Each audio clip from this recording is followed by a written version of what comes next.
Welcome again for today's learning, and we know that yesterday we talked about osmosis, osmotic pressure. Prajwal is telling something. Sir, already have finished. Basar was also telling something. Good. Oh, Bilgi, today evening I will give you a video call. I want to see your smile. Right? Get ready. Any time after 8 o'clock, I will call you. Right? Video call. Right? We will chit chat for some time. Right? Get ready. Okay, we will go ahead. Yesterday we talked about again osmosis, osmotic pressure, all this. Now, how to find osmotic pressure? How to find osmotic pressure? What is the definition for osmotic pressure? The pressure that I have to exert on the solution to prevent the process of osmosis. Simple. So, there is already pressure, no? There is already atmospheric pressure on the solution. What is that pressure that extra which you have to exert? That extra pressure which you have to exert on the solution to prevent the osmosis to take place. That is osmotic pressure. So, once I know osmotic pressure, now it is not that all solutions will have different osmotic pressures. No, you can have different solutions with same osmotic pressure. Solutions are different, osmotic pressure is same. I want to give a name for all these solutions which have same osmotic pressure. Solutions are different, pressure is same, right? Sometimes in thermodynamics we are talking about temperatures are same. Then afterwards what that is? We understood some terms. What is that? Isothermal, isobar, isochore. So similar terms we use here. So now to talk about solutions which are different but having same osmotic pressure, what name I can give? Isotonic. So isotonic solutions are those which have same osmotic pressure. If a given solution and other solution that you are looking at, if it is having a higher osmotic pressure,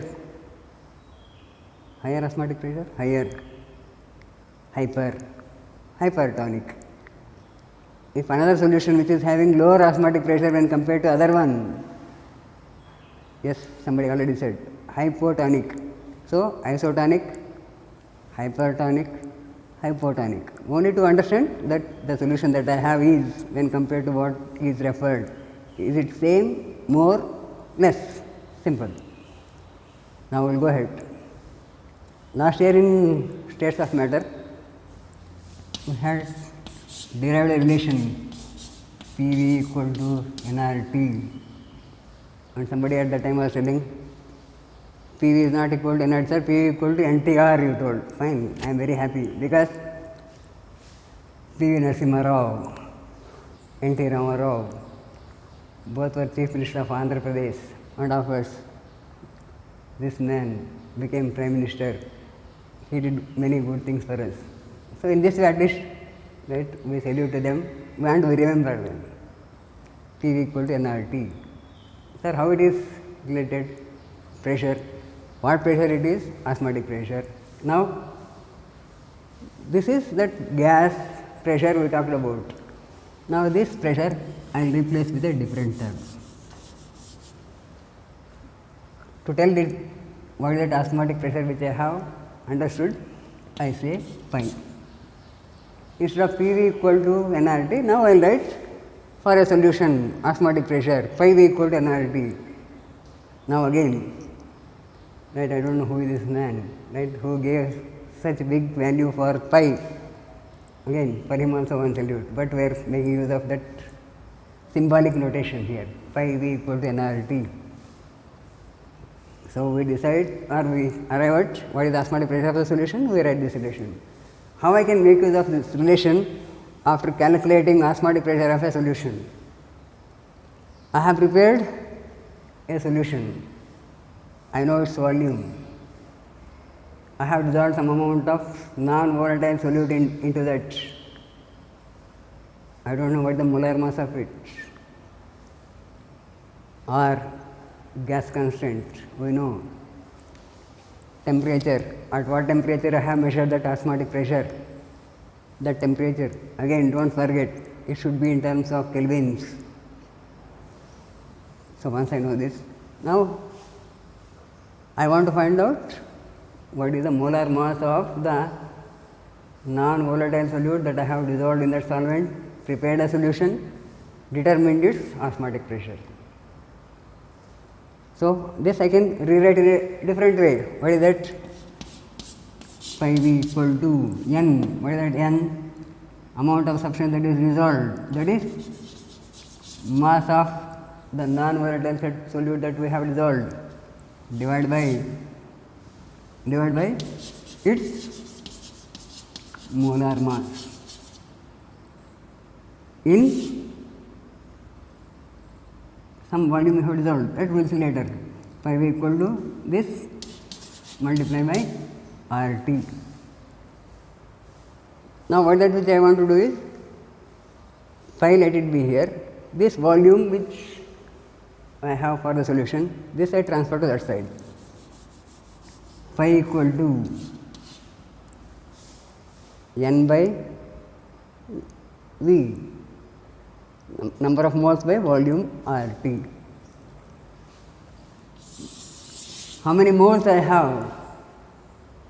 Mass divided by molar mass will give me moles. This number of moles which I am talking about now is in a volume. So if I know how many moles are present in a given unit volume, for this we had referred to concentration term in a different way. What is that? Molarity.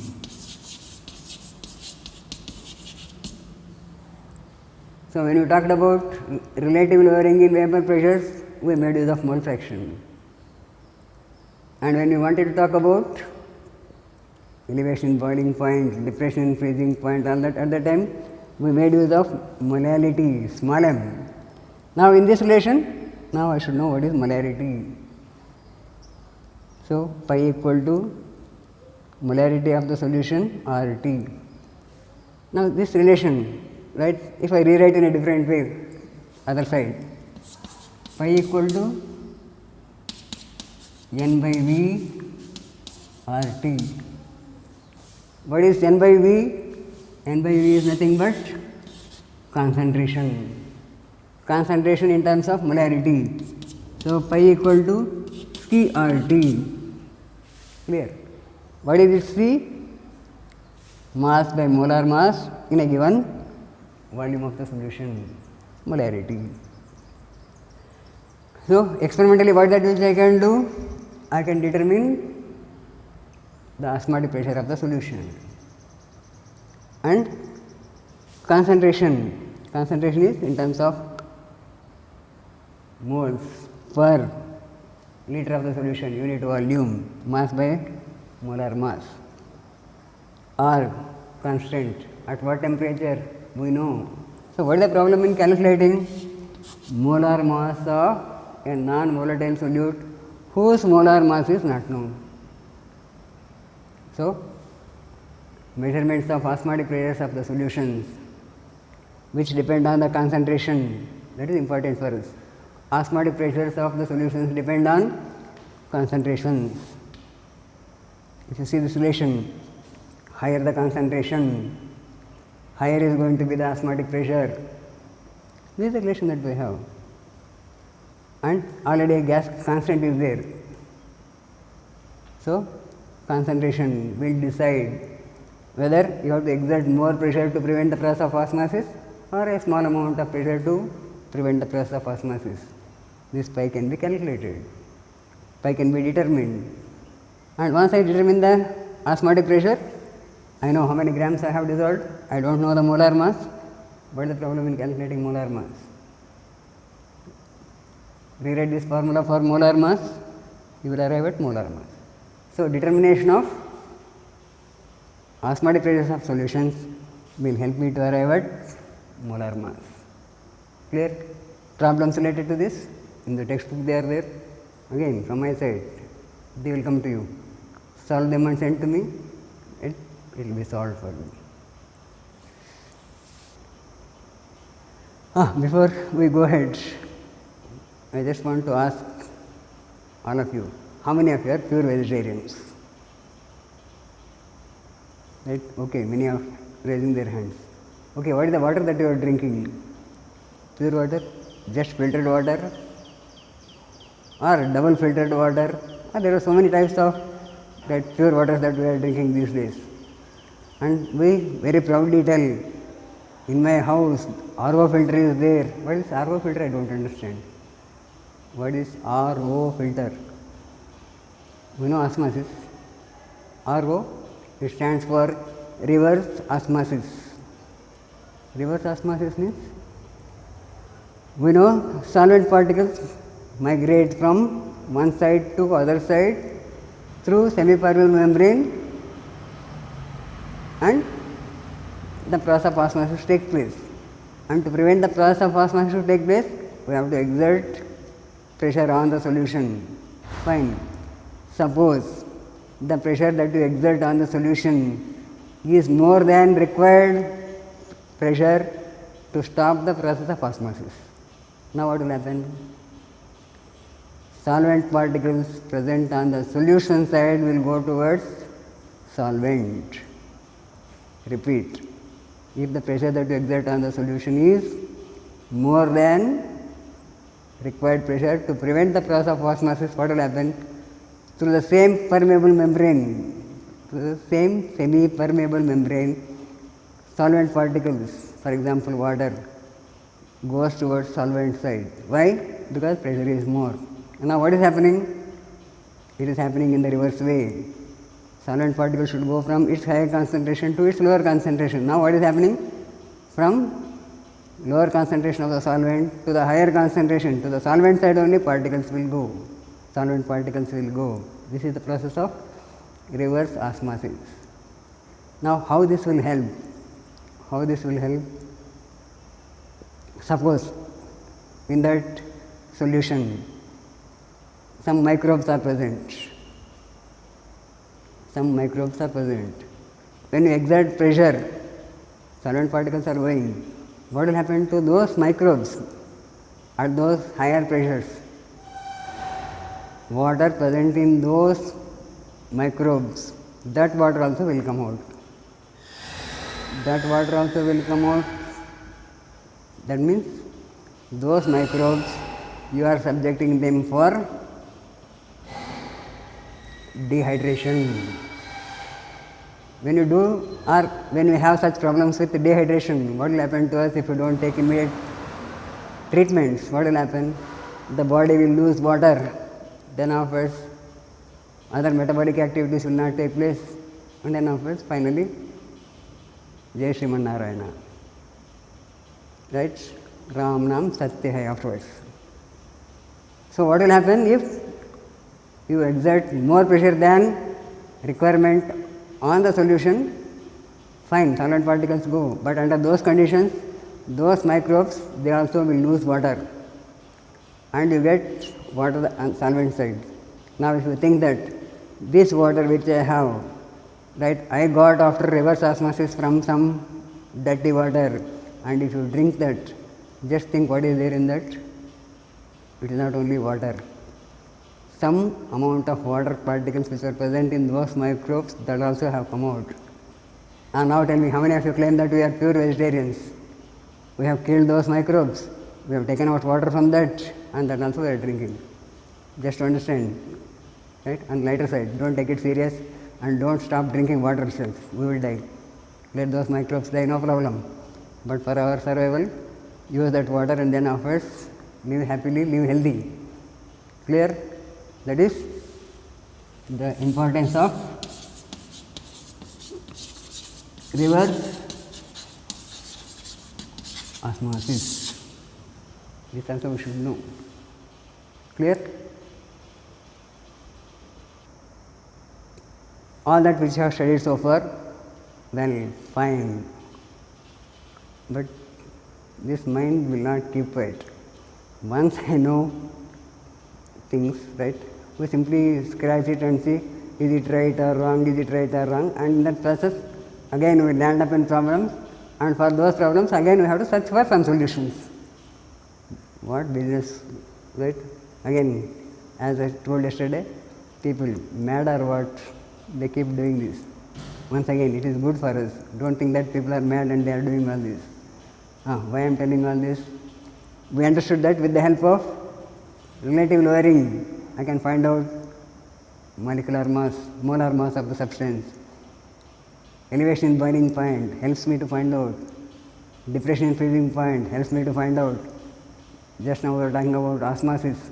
Osmotic pressure helps me to arrive at molar masses, molecular mass, all that, fine. And now what that which we do is, we don't keep quiet, as I said. We will take a known substance. And afterwards, will this method help me to arrive at what I already know? For example, glucose, molar mass, 180 grams. Right? What that which we do? We prepare a 1 mole solution, find out elevation in boiling point, find out depression in freezing point, arrive at molar mass. Will I get 180 grams or not? If you get 180 grams, then of course you will tell, yes, these methods are highly helpful. They will help us to calculate molar masses of unknown substances, because colligative property depends on amount of substance in terms of moles, fine. With glucose, if you get it, fine. But we will not keep quiet just with glucose. What will do? If I put sodium chloride, will I get the same value? What is molar mass of sodium chloride? NaCl, sodium 23, Cl 35.5. How much I should get? 58.5 grams I should get as molar mass. Will I get it or not? Do experiment. Perform the experiment, find out elevation in boiling point, depression in freezing point, find out whether you get this or not. If I do this, I will not get 58.5 grams. I should get 58.5 grams, but I will not get. And now again, start finding out what mistakes are there in that which I already studied, what more I should know. That will help. Same way, we know acetic acid, CH3COOH.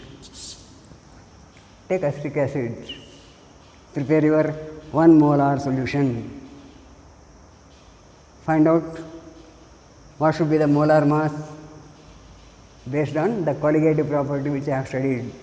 If I find out, I will not get what I expect.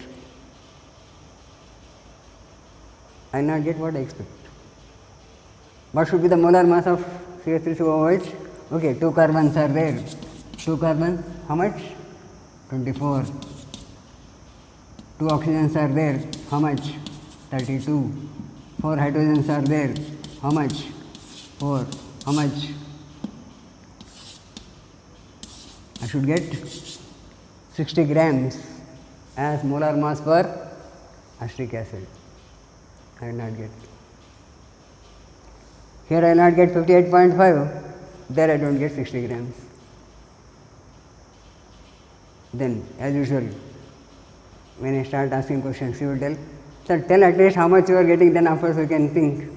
Simply telling that I will not get 58.5, I will not get 60. What is the reason? Don't go on telling that. Tell at least how much you are getting, then afterwards we will think of an answer. If I take acetic acid, 1 mole, dissolve, prepare 1 molar solution, 1 molar solution, whatever it is, finally arrive at the molar mass and expect for 60 grams. If I do that, you know how much I get? Almost 120 grams. My God, where is my 60, where is 120? I expect 60 grams and your final calculation is telling that it is 120 grams. Here I should get 58.5.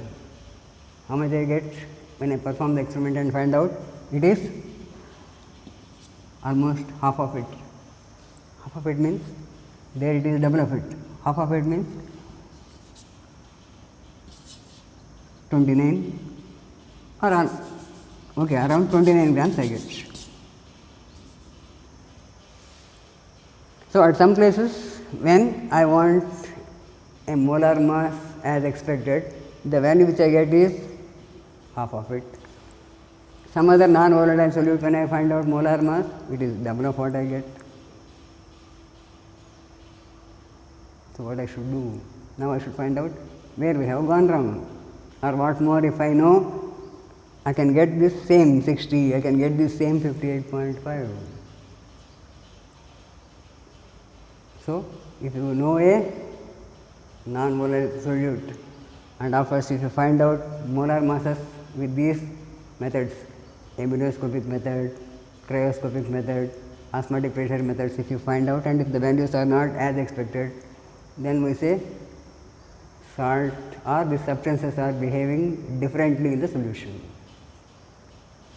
Substances in the solution, if they behave differently from what you expect, you get such masses. And first in the initial states I said, if I take glucose C6H12O6, how much molar mass? 180 grams per mole. If I take such substances, I get as expected. Some other substances, they give different molar masses. Some half of what you expect, some almost double, triple. Then how to find out what I should call these molar masses that I am getting after the colligative property, or with the help of colligative property, if I arrive at molar masses like this, 29 grams for sodium chloride, 120 grams for CS3COOH acetic acid, that means they are away from what you expect. That I call it as abnormal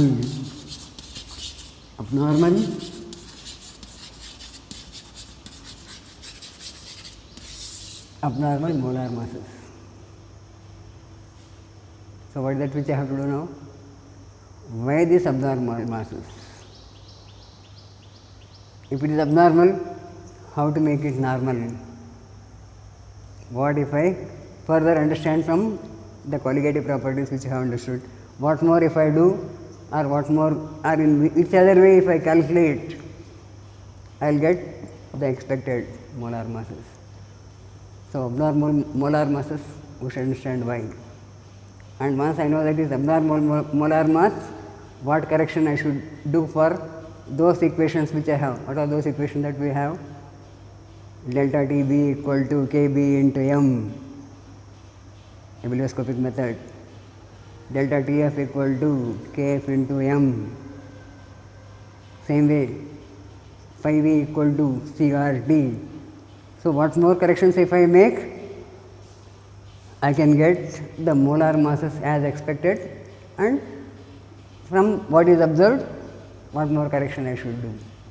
So, about that little more, and then after we will solve some problems, or we will see how what else we can do. That we will see tomorrow. Take care.